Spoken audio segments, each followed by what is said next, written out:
Bien-aimés, bienvenue dans la vie abondante en action. De par cette chaîne, nous aurons des temps d'évangélisation, des partages pour exhorter, pour étudier la parole de Dieu, enseigner également, conformément à la source de la vie abondante, l'auteur du salut éternel, qui est notre Seigneur Jésus-Christ. Nous aurons aussi des temps de prière, selon que le Saint-Esprit nous orientera par sa grâce, pour les personnes en détresse, les affligés, les malheureux, les couples, les familles, les peuples, les nations, etc. Je vous prie de bien vouloir vous disposer afin de participer pleinement à la vie abondante pour également en jouir convenablement. Bien-aimés, gracieusement de la part de Dieu, nous avançons et aujourd'hui nous aborderons en fait la 5e lettre du Seigneur Jésus-Christ et celle-ci, elle a été envoyée à l'église de Sardes. On le lit comme notre bonne habitude. Écrit à l'ange de l'église qui est à Sardes. Voici le message de celui qui a les 7 esprits de Dieu et les 7 étoiles. Je connais tout ce que tu fais. Les gens croient que tu es vivant, mais tu es mort. Réveille-toi. Rends plus solide ce qui reste vivant en toi, mais risque de mourir. J'ai constaté que tes actions ne sont pas parfaites aux yeux de mon Dieu. Rappelle-toi donc l'enseignement que tu as reçu et entendu. Garde-le et change ta vie. Si tu ne te réveilles pas, je viendrai te prendre par surprise comme un voleur. Tu ne sauras pas à quel moment je viendrai. Pourtant, quelques-uns parmi vous à Sardes n'ont pas sali leurs vêtements. Ceux-là viendront avec moi en vêtements blancs parce qu'ils le méritent. Ainsi, les vainqueurs porteront les vêtements blancs. Je n'effacerai pas leur nom du livre de vie. J'affirmerai devant mon Père et devant ses anges. Ces personnes m'appartiennent. Celui qui a des oreilles, qu'il écoute ce que l'Esprit Saint dit aux églises.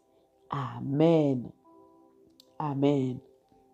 Et bien aimé, on avait déjà parcouru 4 autres églises et à travers le décortiquage de la particularité des remarques indexées par le Seigneur Jésus-Christ à ces églises, on avait finalement aussi reçu que bien que ces églises soient les églises d'entre-temps, aujourd'hui, le corps de Christ en entièreté est, je peux dire, est distingué selon en fait ces églises-ci.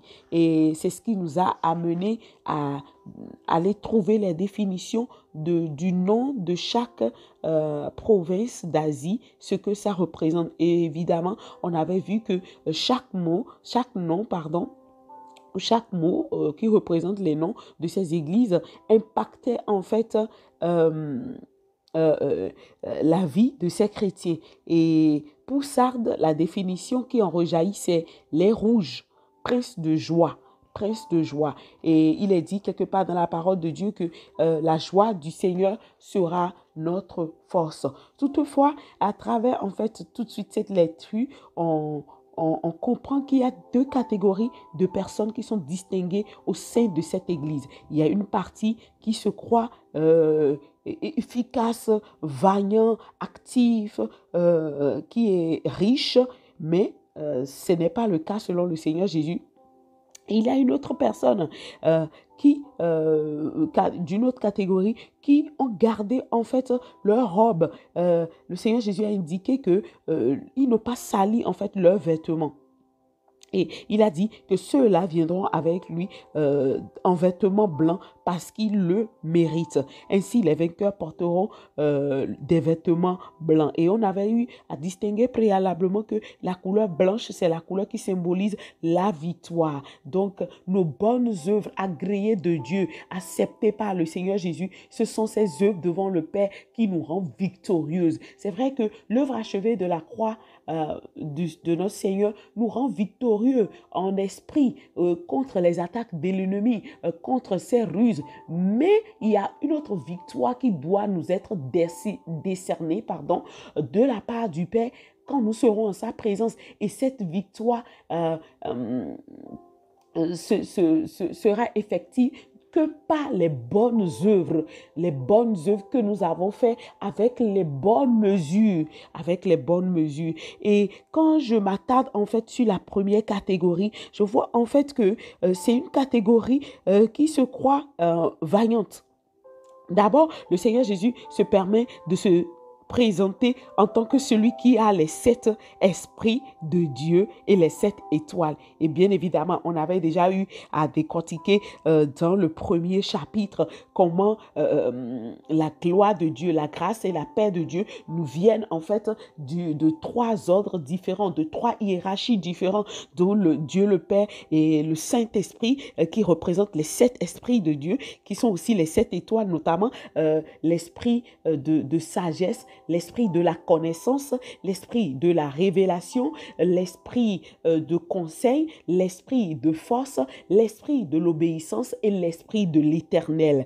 Donc, si vous voulez mieux comprendre ces choses, je vous suggérerais de vous basculer dans le livre d'Ésaïe, particulièrement dans le chapitre 9. Prenez-le, lisez-le en entièreté et vous comprendrez quelque chose à partir en fait de cette description. Donc, on voit en fait que le Seigneur Jésus, étant donné que il a été plus que vainqueur, et il a vaincu, le Seigneur, Dieu le Père lui a décerné les mêmes attributs que lui. Et voilà, il s'est décrit ici en tant que celui qui a les 7 esprits et les 7 étoiles. Et il dit en fait que je connais tes œuvres. Il dit à la première catégorie des fidèles de ça, je connais tes œuvres, mais tu te crois vivant, mais tu es mort. Et comment est-ce qu'on peut être déjà mort spirituellement alors que et qu'on se pense vivant? Cela peut venir de par exemple, les raisonnements que nous érigeons quand nous sommes confrontés à la tendance charnelle de nos semblables. Oui, parce que à des moments donnés, oui, nous combattons. Le Seigneur nous donne la grâce de faire beaucoup de choses à l'avance, de réussir beaucoup de choses. Mais dans le parcours, parfois nous sommes confrontés à la tendance charnelle de ceux qui ne connaissent pas grand chose ou qui peut-être aussi sont de la même catégorie comme nous et qui décident de se heurter à notre égard. Voilà, peut-être parce que pour voir ce que nous valons ou pour nous faire du mal de la part de l'ennemi. Et normalement, dans le corps de Christ, on ne doit pas résister en fait à ces genres de personnes. Non, on doit les porter dans la prière. Et parfois, quand nous menons en fait la bataille de façon charnelle, cela suscite en nous, ça met en avant la mort de l'esprit. Parce que la vie de l'esprit n'est plus effective. Non, c'est la chair qui prend la place. Et la Bible dit que si je vis normalement, ce n'est pas nous, c'est pas moi qui vis, mais c'est Christ qui vit en moi. Et dans ces batailles, dans le corps de Christ, entre fidèles et fidèles, c'est le Seigneur Christ Jésus, son œuvre qui doit être mise en avant. L'intercession pour ces personnes, la supplication dans le lieu secret. Et quand nous les contrecarrons en répondant charnellement contre la chair et tout, ça nous tue spirituellement. Donc, ça fait partie de quelques actes ou actions qui peut susciter la mort spirituelle. La mort spirituelle aussi peut être suscitée par notre égarement. Quand nous égarons parce que nous acceptons les fausses croyances, les fausses doctrines. Par exemple, le Seigneur Jésus-Christ a dénoncé certaines doctrines, doctrine de Balaam, doctrine des Nicolaïtes, doctrine de Jézabel. Et quand nous nous séparons de tout ça, nous nous séparons de la vie de Dieu qui provoque la mort spirituelle. Il y a tellement de choses. Peut-être c'est l'œuvre de la chair, le vol, le mensonge, tout ce que nous pouvons laisser entrer, qui peuvent nous submerger, alors que préalablement, nous sommes passés par la conversion. Le Seigneur nous a changés. Mais le temps, avec les aléas et nos tristes réalités, semble nous vaincre et nous empêcher de révéler la vraie nature spirituelle que Dieu a fait de nous. Et on va puiser dans la chair, parfois dans le monde, parfois même il y a certains chrétiens qui carrément retournent dans les cercles vicieux du monde pour aller rechercher la puissance parce qu'ils ne sont pas alimentés spirituellement par le Saint-Esprit afin de combattre leur semblable dans le corps de Christ pour ce combat ou même en dehors.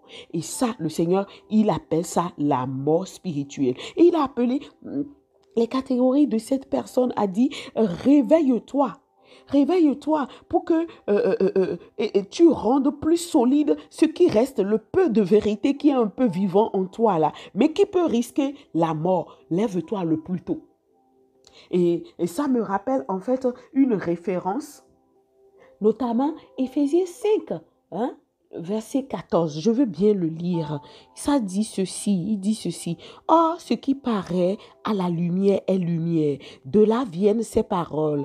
Réveille-toi, toi qui dors. Réveille-toi d'entre les morts. Le Christ fera lever sa lumière en toi. Et bien aimé, si vous voulez mieux comprendre selon ce que l'Esprit de Dieu est en train de me donner et en train d'attester avec les références, je vais commencer à partir du verset 6, toujours dans le même chapitre 5 du livre d'Éphésiens. Il dit ceci.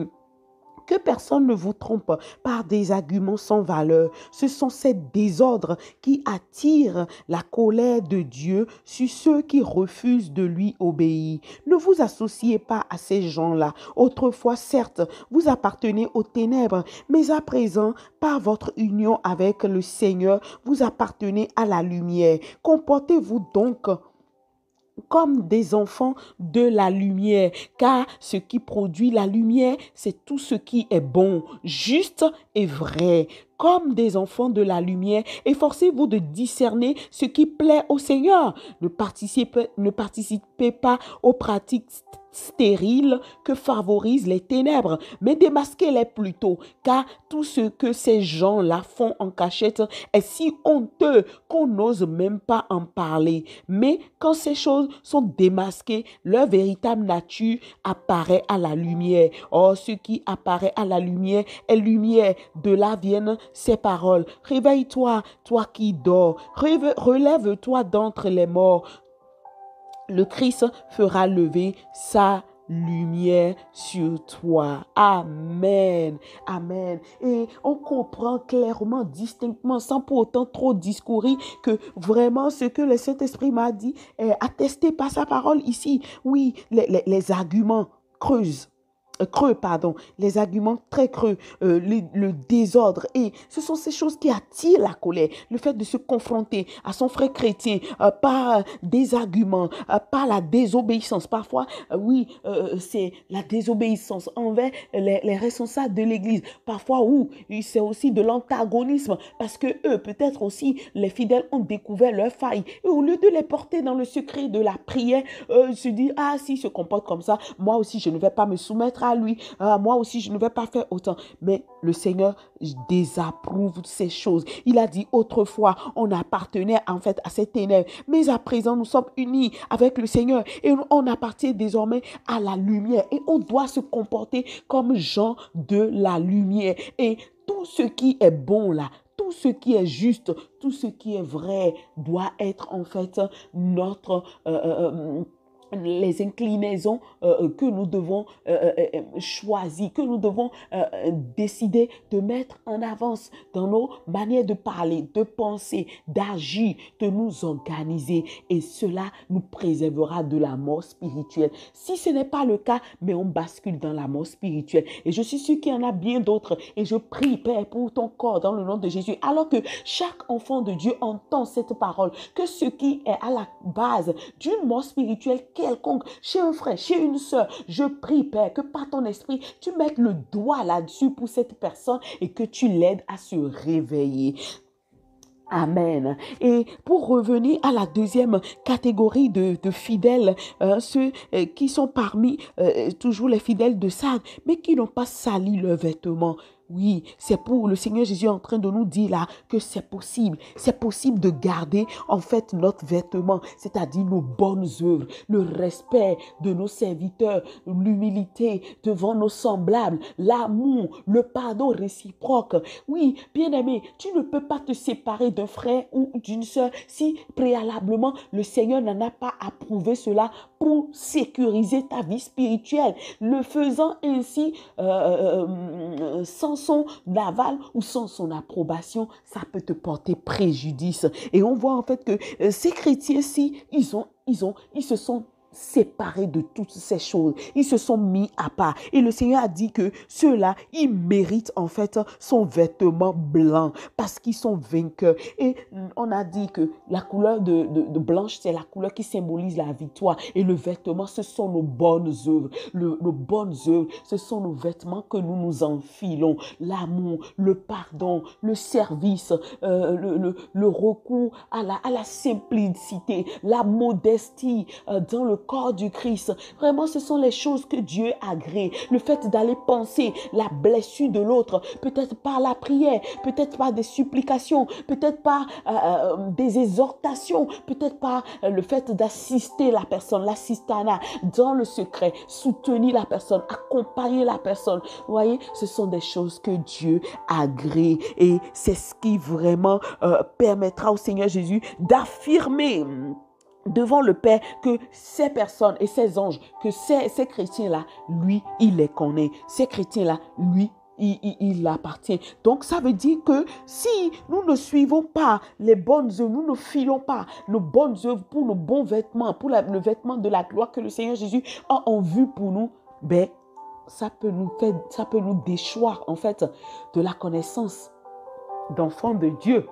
Et oui, le Seigneur Jésus, il a dit, j'affirmerai devant mon Père et devant ses anges, ces personnes m'appartiennent. Donc ça veut dire que si nous nous cantonnons pas sur de bonnes œuvres, avec de bonnes mesures, sur un bon fondement, écoutez, le Seigneur Jésus peut dire devant Dieu le Père, oh cette personne, je ne le connais pas. Je ne le connais pas. D'ailleurs, il y a une autre référence qui dit ceci.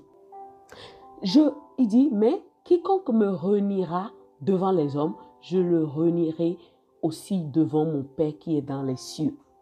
Et quand je lis cette référence-là de Matthieu 10, verset 33, je peux entendre dans mon cœur, oui, mais Pierre aussi a renié le Seigneur Jésus pour autant, mais le Seigneur est revenu à changer en fait son avis à son égard. Non, bien aimé, ne vous trompez pas. Je vais vous expliquer. Bien avant même que Pierre ne renie le Seigneur Jésus le savait. Il a dit que le diable vous a réclamé pour vous cribler comme le froment. Mais moi, j'ai prié pour vous. Il a dit, j'ai prié pour toi. Et quand toi, tu seras affermi, prie aussi pour tes autres frères et sœurs. Et quand Pierre a commis en fait l'acte de reniement à l'égard du Seigneur Jésus, rappelez-vous très bien, la Bible a dit qu'il a regretté amèrement et qu'il a pleuré. Et je suis sûre que ces pleurs n'ont pas été que des pleurs, des larmes qui ont coulé, mais ça a été en fait des prières de son entraille pour sa repentance. Et peut-être es-tu quelqu'un qui, à cause des choses, des réalités de ce monde, a déjà renié le Seigneur. Tu as renié le Seigneur, peut-être que tu n'as pas trouvé du travail pendant de longues années, depuis que tu as fini ton travail, ou tu n'as pas trouvé de mari, depuis que tu as dépassé l'âge nubile et tout, et tu te dis, bon, je vais m'envoler avec mes propres ailes. Et ceux que tu as été rencontrés ont dit, ok, tu viens à nous. Il faut d'abord que tu renies le Seigneur Jésus-Christ. Si tu as déjà renié le Seigneur Jésus, ce n'est pas encore tard. Je t'en conjure, tu peux retrouver le Seigneur dans le lieu secret. Tu peux aller lui demander pardon. Étant donné que tu es encore vivant, tu as encore de l'espoir. Il y a encore de l'espérance pour toi, pour être racheté, pour te reconvertir en Christ Jésus. Oui, c'est bien possible. Il y a encore de l'espoir pour toi. Ne te culpabilise pas. Sache que si le Seigneur permet que je parle ainsi de sa part en ce moment, en ce week-end, c'est parce qu'il t'appelle à la repentance. Oui, répands-toi et renonce, quitte à ce que cette repentance, l'esprit qui a aidé ceux qui t'ont aidé pour que tu obtiennes ce que tu as obtenu, quitte à ce qu'ils te reprennent ce qu'ils t'ont donné, sache que la repentance que tu auras devant Dieu, après, le Seigneur peut te donner au-delà, bien au-delà. N'aie pas peur. L'essentiel, c'est que tu sois sauvé. C'est que tu sois sauvé. Et il y a aussi une autre référence qui monte dans mon esprit qui dit ceci, car quiconque aura honte de moi et de mes paroles, le Fils de l'homme aura honte de lui quand il viendra dans sa gloire et dans celle du Père et des saints anges. Vous voyez? Vous voyez? Donc, franchement, je vous en conjure, chers frères et sœurs, au cas où vous vous trouvez dans la catégorie des chrétiens qui ont renié le Seigneur, qui ont honte en ce sens que vous n'arrivez même pas à parler du Seigneur à ceux que vous rencontrez, ceux à qui le Seigneur vous demande de parler, mais ceux que vous voyez peut-être, ou bien ceux que vous voyez peut-être qui sont dans le besoin de connaître le Seigneur, qui passent par les difficultés, que la honte ne domine pas sur vous. Si la honte avait dominé par le passé, je prie que le pouvoir de cet esprit de honte en vous soit brisé entièrement dans le nom puissant de Christ Jésus.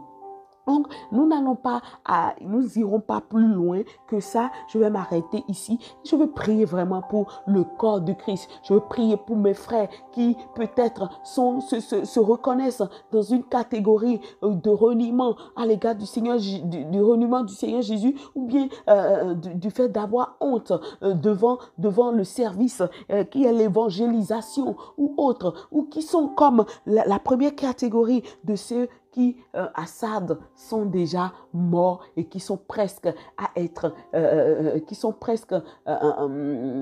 à côté vraiment